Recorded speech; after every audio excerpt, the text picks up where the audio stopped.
The Photoshop instructions for how to do a very simple double exposure. We're going to use two pictures today, the eagle and the flag. So make sure you have uploaded both of those to your device or open them in Photoshop. Double exposures have been around since as long as photography has been around. This one was created back in the days of the darkroom, where the photographer first photographed this woman dressed as a ghost on a white background, and then separately photographed these two men looking afraid. And then he or she stacked the two negatives on top of each other. And when you do that, one of the negatives, usually the one on the top, becomes kind of ghosted or very thin, and the one in the background shows up pretty well.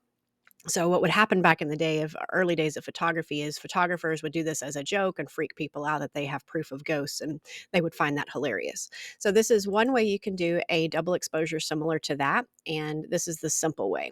First, you're going to go to your image that's going to be on top, which in our case is the flag image. I want you to go to select all or control A on the keyboard, and then edit copy or control C. Then go to the Eagle tab and edit paste, or you can do control V. Then simply over here, you're going to see layer one and your background layer. While you're clicked on layer one, turn the opacity down. Now this can be, kind of your choice on how much you want one image to show up. I kind of want it right about, I don't know, in the 50s or so, 40s or 50s, somewhere right about there.